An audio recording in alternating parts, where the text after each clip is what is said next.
abebyanga bishate birimo ryabagaju tubona tubazi umurucampunga bishenyi boretero butashemera bw'abachina abizere na za tractor bakashishagura ibihingwa byabo ubo barkuronde feza kanje nebihingwa byanje bimbe nahingire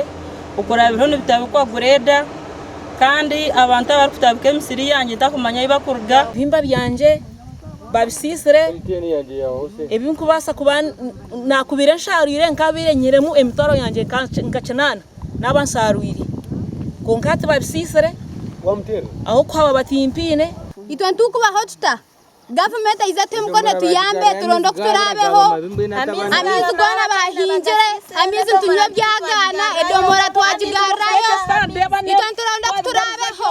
ukwetombe itoko kwaba hari tubazi aho bashanga abachina barkushisha emisiri yabo kandi ubwo mwandu faringa wanagize ufitira namba zizisumu zabura kurabamo konka bo bangira ngo baza kugamba nawe then bangarukire with immediate effect okutarenga izobere kandi nanyona ni intekateka ngo yarenga izobere niza kubasamoninga ningasi office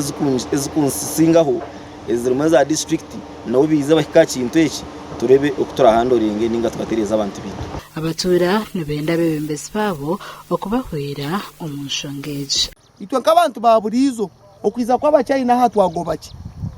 kumwe mwakwate msorito twagobaki nyonka be nishaba government tuyambe na nabakuru aba MP nabandi batuyambe batwere ku muhanda ugurwo gwenyini okuturaganyirwamo abebembeza begombora nibagirango tubaretegereze uko abachina ba beisero mwanyogo okutandika kutimbe feza nekiro nkintegana samunonga nyonka head of security no kushanga ngunyine amahe agundu koraga kumira abantu abo agarmu UPDF garmu military kunkanyonka head of security yogombora tindu kucumanya gashakwa Ben Mhozo mu Rushenyi.